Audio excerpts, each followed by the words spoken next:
You're listening to PartNerNomics Podcast, where we discuss the art and science of developing successful strategic partnerships. To learn more about the suite of PartNerNomics solutions, visit PartNernomics.com.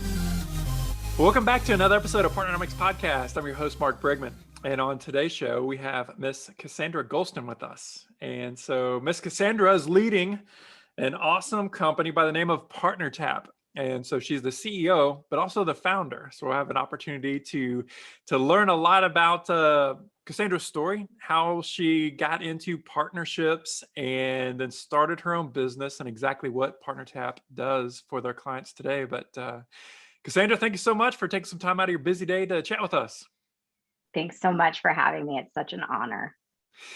Cassandra, if you wouldn't mind, I'd love to just start off by asking you to kind of share your story. How did you enter this crazy workforce, and then what was your trajectory like? What was I would imagine that somewhere partnerships fell into that, and then what caused you to want to start your own business in this world of partnerships? Sure. So I've been in sales my entire career. And, some people say when you're in sales and you're a top performer, you're like the CEO of your territory. So I feel like I've always been a CEO of something. But I started early on, and from day one in sales, I figured out really quickly that it was much better to sell together and not sell alone. And the way to not have burnout in sales and stay at the top of the leaderboard was definitely to find those partners that could help either influence deals that were already in the pipeline, or actually help you get into net new deals. So that was really my start of working with partners. And, I always had that battle with the channel teams of, hey, channel team manager of X partnership, who are all the sellers that overlap my territory, and how can I go meet them face to face immediately to go drive more revenue? And so it was years of playing that game with so many people on the channel side of my own companies that I was working inside of, that I just thought, I'm the top seller here.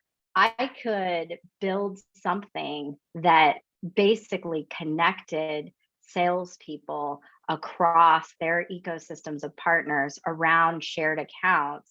And if I did that, mass majority of salespeople would do so much better. And so it was out of this problem of, being on the sales floor, kind of butting heads sometimes with channel teams, that I just thought, there's got to be a better way. And so that was really the genesis of PartnerTap. And fast forward 4 years later, we have enterprise companies like HPE and ADP and SAP, using our technology and using it with sales teams, but also using it with channel teams as well. So, at our core, PartnerTap is really is a data sharing platform. So we're enabling companies to safely and securely take data that is inside of their CRM systems and map it against data sets of their partnering companies. So this whole thing around account mapping, which channel teams and sales teams have been doing from the dawn of time on spreadsheets. We're automating this process to help companies find more revenue. So that's really what PartnerTap is. Yeah. So like you said, teams they're doing it today to some level, but yeah, it's spreadsheets being cobbled together. And to your point, really, I think the magic that your company brings is now you can make it integrated, or kind of sharing that across, so that the different teams can be coordinated and organized and informed, and really take better care, more strategic care of the impending clients. Yep. The client, the partner, everybody wins. Mm-hmm. So Cassandra, lots of people, in, let's say, corporate America, they're kind of doing their thing, and we all hopefully see some different opportunities to become more efficient, to be better, of how we can take care of, like you said, our clients, our partners, kind of these different people that play a role in there. But very few of us say, hey, well, I think I'm just going to go ahead and start a business. I'm going to start this software company and make this thing happen.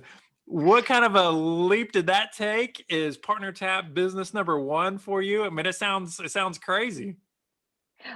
So honestly, and selfishly, as a seller that sold through really harsh economies, to certain buyer personas, I thought, I want a company that is, just resistant to any type of economy. This company would flourish in any type of economy. And I knew, if we could build a solution that helped companies drive revenue, that helps sellers sell more, that helped channel teams deliver more revenue to the business and be able to show that, I knew that we would be able to last through any economy. I knew that I would have salespeople banging down my door to come work at this company. And it's, as somebody that had a quota for my entire career, I wanted to do something that was bigger, that helped generations of sellers and then eventually companies, right? So it wasn't a scary leap for me, especially selling through really hard economies. And we did not plan the pandemic, but when it happened, we saw such a transformation happen inside of the channel, and our business just started taking off. 2 weeks after the pandemic hit, I felt like everything kind of stopped. And then, companies needed a way to drive more revenue. They were looking to the partnerships teams and the channel teams. I mean, they had to find a new way, and those teams needed to deliver. And so our technology has a viral effect. And yes, we had more companies signing up in the first 3 months of the pandemic than we did in 2 years. So It was amazing. And it was kind of that prophecy years ago, in a conference room, that I thought about this, but not that I planned the pandemic. But now, channel teams and sales teams are, ready for this type of technology. They can't be face to face anymore, and they can't build relationships in person. So, being able to figure out who you should be building the relationship and around what data you should be talking about, that's what's going to drive revenue 100%. So Cassandra, let's peel the onion, as we say, and let's try to really dig into kind of exactly what your solution is, right? There's some people maybe out there that are familiar with a PRM, some folks that are familiar with different software systems that help on marketing side, some other pieces. Obviously, we're all familiar with a CRM. There may be some people out there saying, I kind of hear what Cassandra's saying, but I mean, what is this solution? So peel the onion for us. I mean, exactly what does it connect? So number one, I would say that all of our customers, they already have a PRM in place. So what we are not a PRM. They already have a CRM in place. We are not a CRM.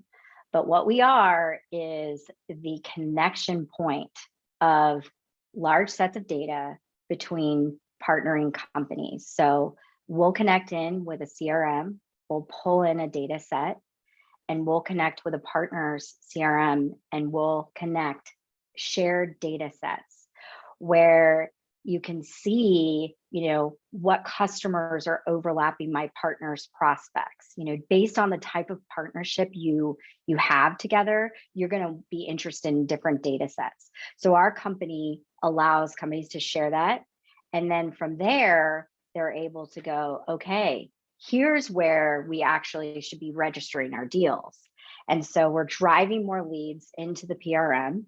And then we're also taking information down to salespeople, which oftentimes need to build relationships with the partners.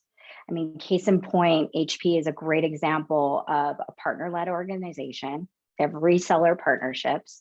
They have, they've built the book on partnering. They have, a long-standing PRM system they've had in place. And now it's like, how do we enable our partners to find those accounts that are great accounts for us to sell together? And how do we get our field seller aligned with those correct partners?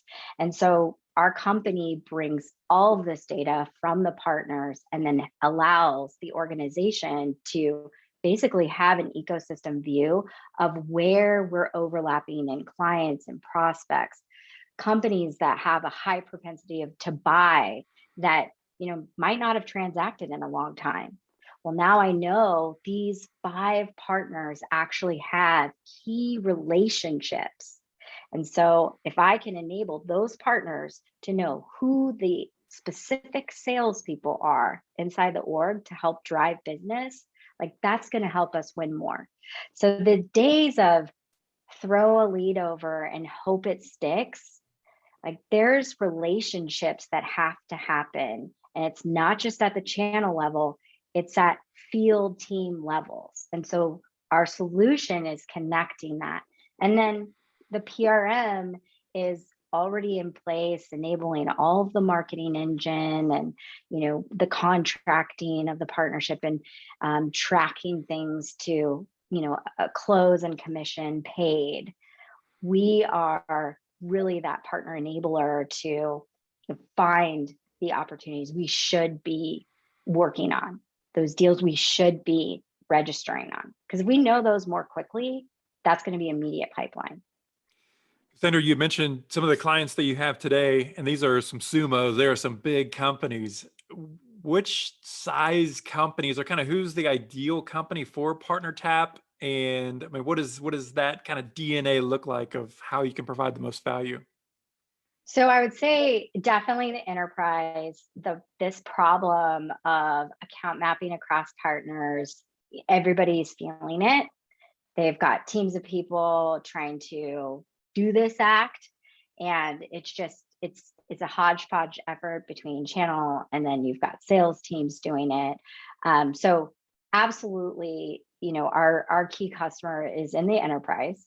But again, what we've seen over the course of this pandemic is that CEOs and company leadership is really starting to look at the partner team as very strategically important to the business, which in the past, that was something that would happen in a later stage of a company.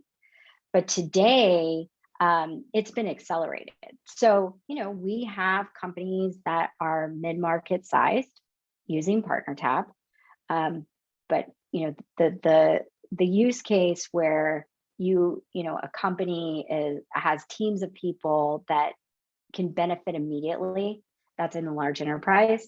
The mid-market companies, you have to have a trusted relationship on the other side. And so sometimes if you're in that build mode where you're building net new partnerships and you're working on building that trust, you might not be sharing data yet. So you have to be at a place where you're either going to be sharing data or you already are sharing data.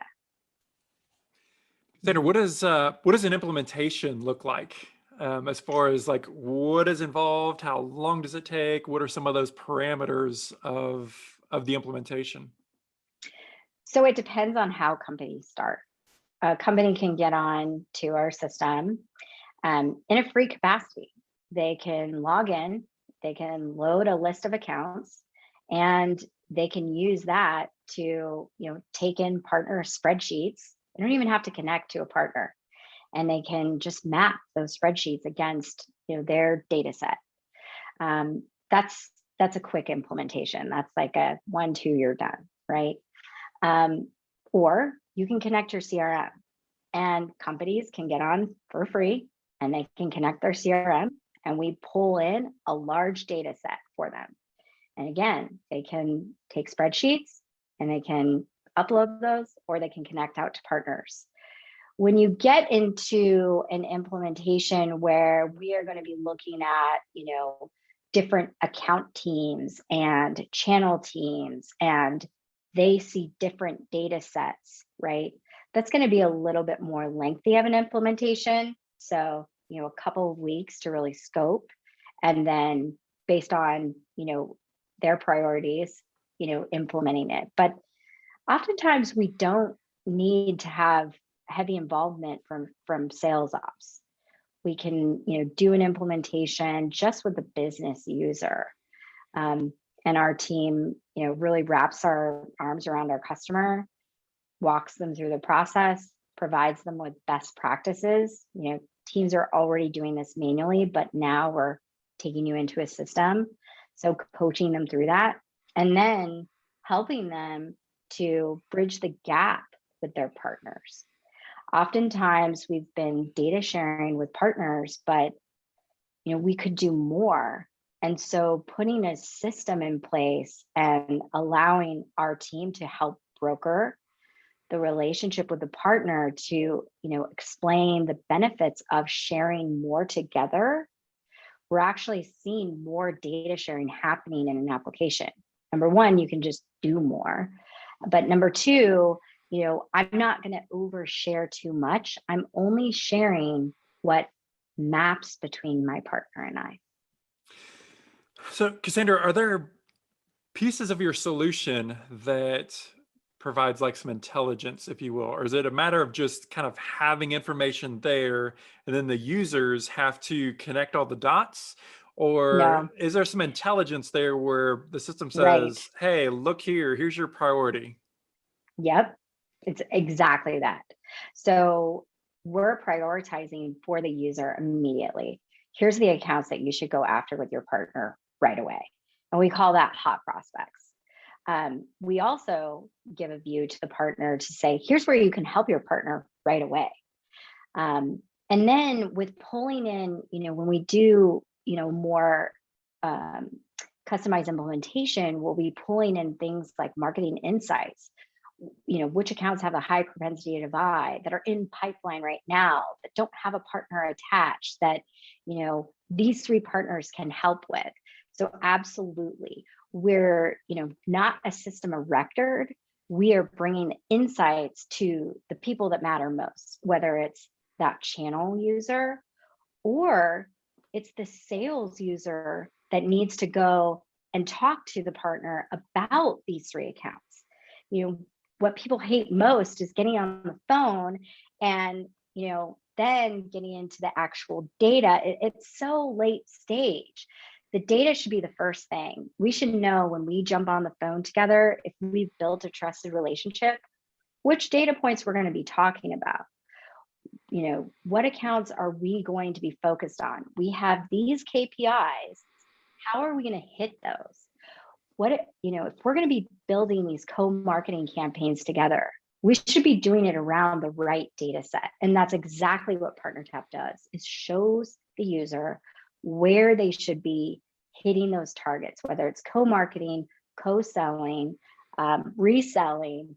It's all there, and it's very easily accessible. So in the old way, you'd have to dig through that, and you might not have even received the right data to dig through. So PartnerTap is really bringing that intelligence to our users, and that is changing weekly as both sides of the CRM are syncing with account ownership changes, account team changes, customer churn, customer wins. So that's what brings you the intelligence, is keeping in sync with both sides. You use one of my favorite words, ecosystem. So I want to play partnership definitions with you here for a couple of minutes, but it's so interesting. We talk about, we talk to partnering professionals literally all over the world on a daily basis. And I have to chuckle because so many of these conversations start off with, okay, so how do you define partnerships, right? So we have this channel lane, which is a huge place that partnerships take place. But then we also have innovation-centric partnerships, co-creation for technology partnerships. You mentioned marketing, branding, these sorts of places and pieces. There's so many partnerships that take place. So I'd like to just let's define what ecosystems means and this ecosystem partnership and where we find ourselves here in 2021 and the opportunities that executives and business professionals have to leverage the power of partnership. I mean, I know I'm biased, but I feel like if you love partnerships and you're a partnering professional, there is no other time period in the existence of humanity that you should rather be than right now. Right.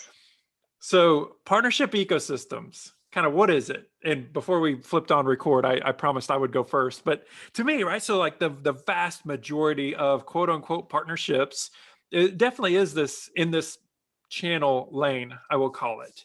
And, to me, whenever I think about ecosystems, it's how can we leverage any and all different types of partnerships, not just sales focused or not just no one dimensionally focused, but they are relationships that can be put in place with outside organizations that can bring value to us.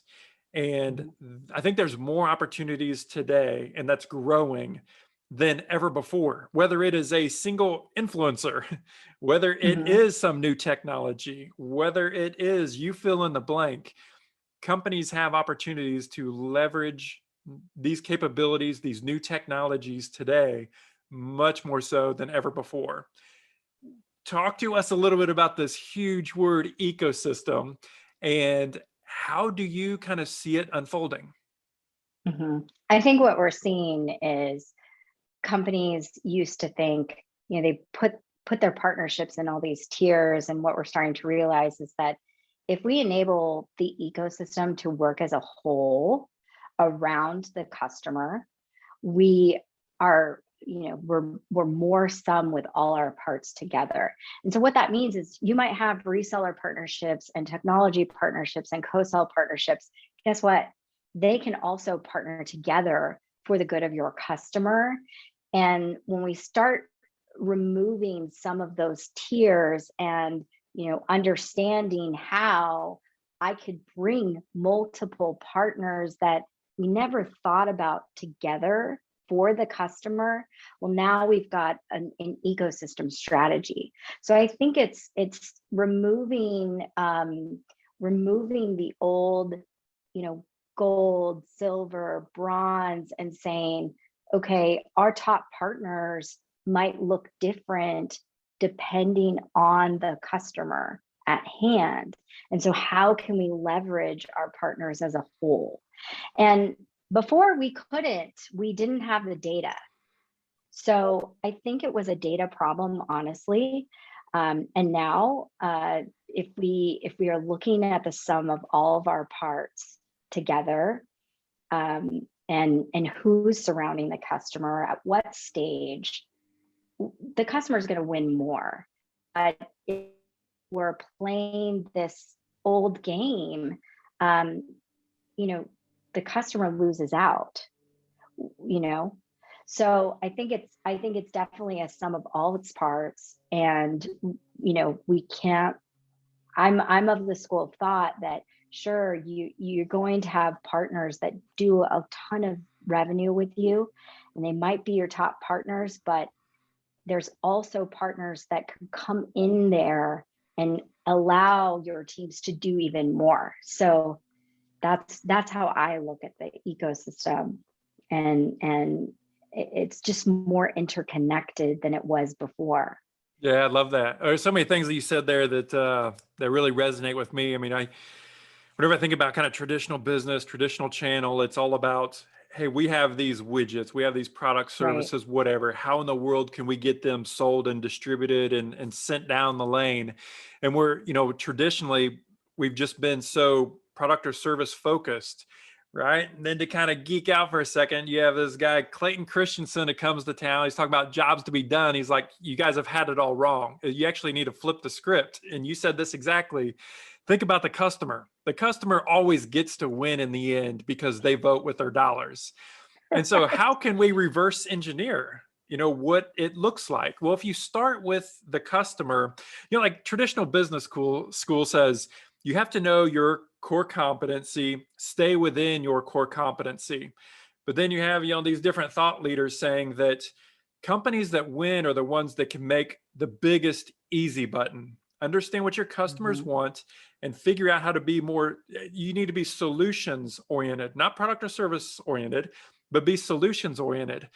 Well, there's a contrast between those two, because if we stay within our box, right, we stay within our core competency, but we're told that we need to make the easy button bigger, we have to be more solutions oriented.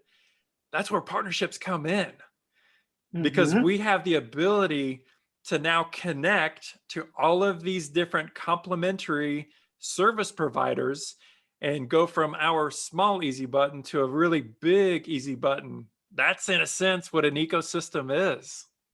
Right. And that's going to define the winners and the losers in the next decade. And we've really fast forwarded. So, it's going to look different.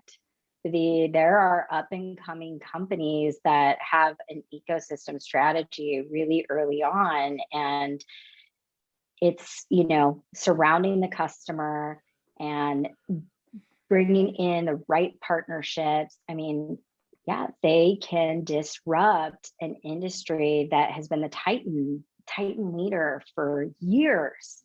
So every company should be thinking about how they are going to operate their own ecosystem strategy. How can they interoperate in other ecosystems? It's complex, and CEOs need to be thinking about this, because it could kill your company. Yeah, it will be the difference between success and failure, I believe. I mean, the data has already proven itself out. As we teach and preach, there's 3 ways to grow. Organic, we're going to build it ourselves. Acquisition, we're going to get the checkbook out. We're going to buy our way to growth. Or the third way is partnering. And to your point, I think there's so much technology that's being infused into our world. The globe is shrinking. We have this globalized economy almost every day. I'm on Zoom or I'm in conversations with people in Europe, in the Middle East, in Asia. It's amazing how fast the world is moving today.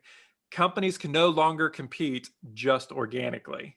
It has to come through partnering, and that's going to be the game changer. Cassandra, you have a rich history in partnerships throughout your career, and then now you work with large organizations, mid-sized organizations, helping them leverage the power of partnership. I want you to talk to some senior executives, talk to some CEOs. What's kind of some first steps? What are some first things that they need to do whenever it comes to building a strategy around leveraging what ecosystems can do for them?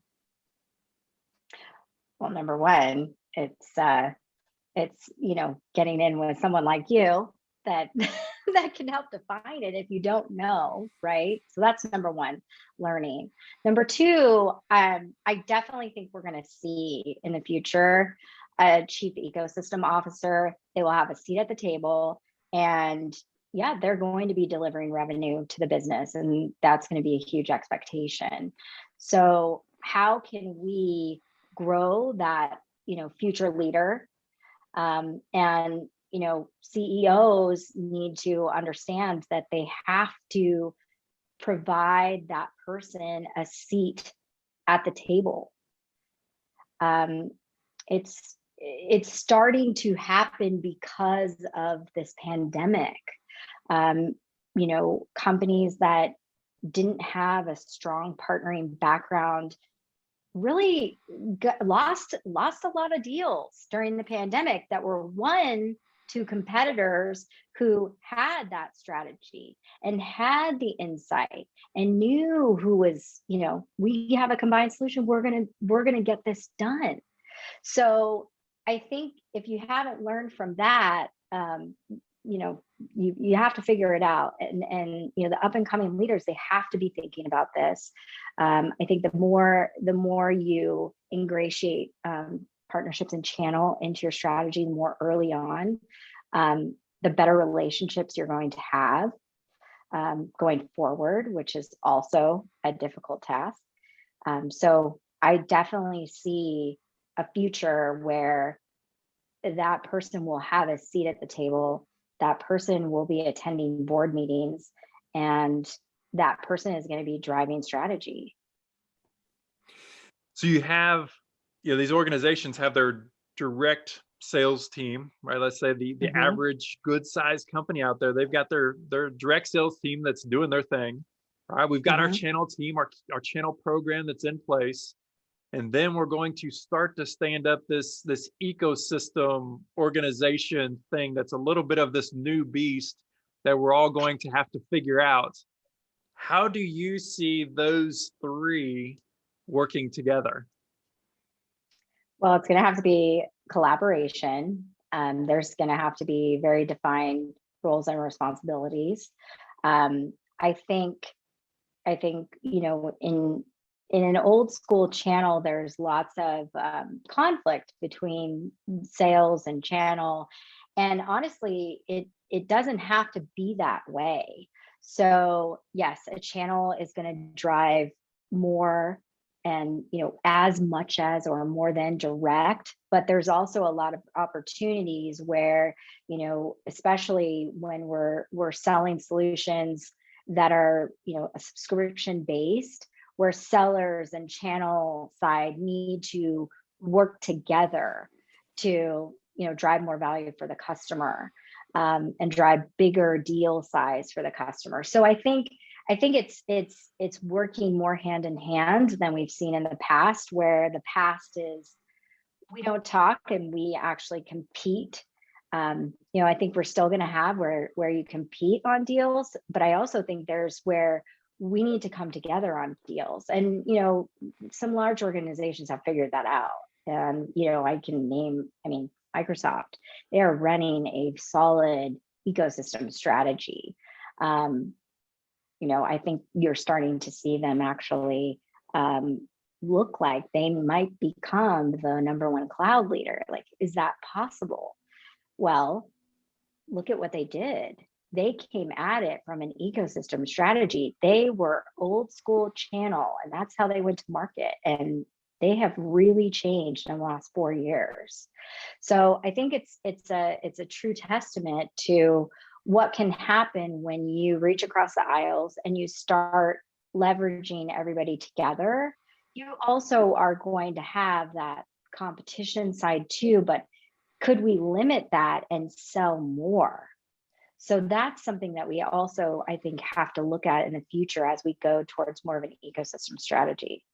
Yeah, one last question for you before we let you go. And the word that kept popping into my head as you were talking through that was culture.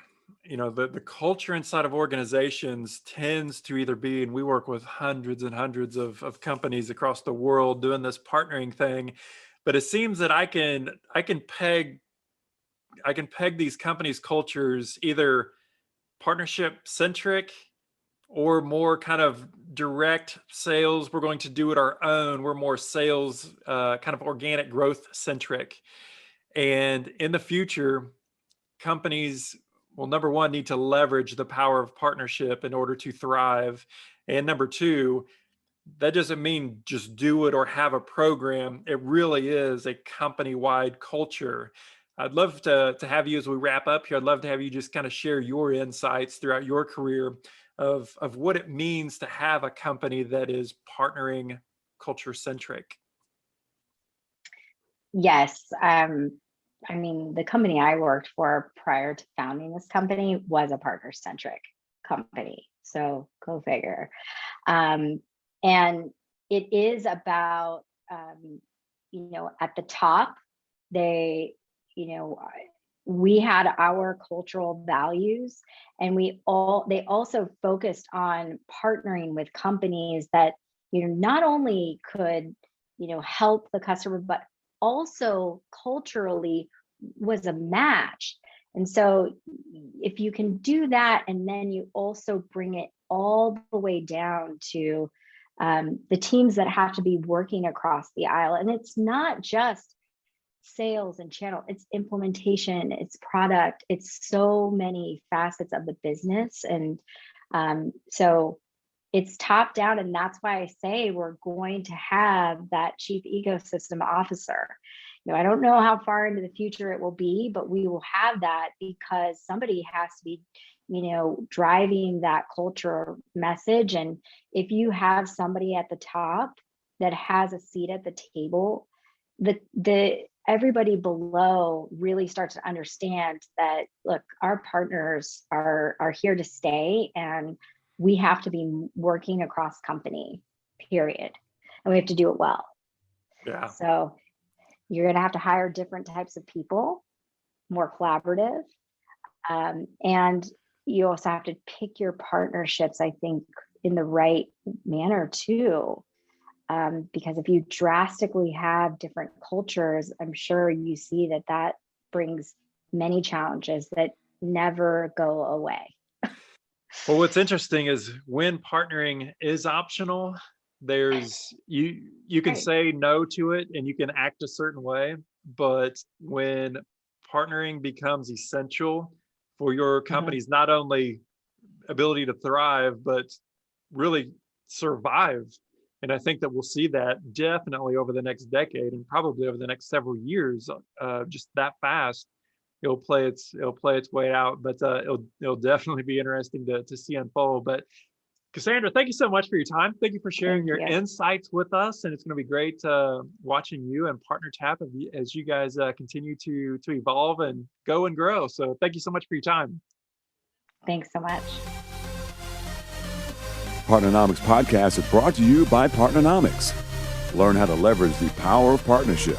To listen to more episodes of PartnerNomics podcast, visit PartnerNomics.com.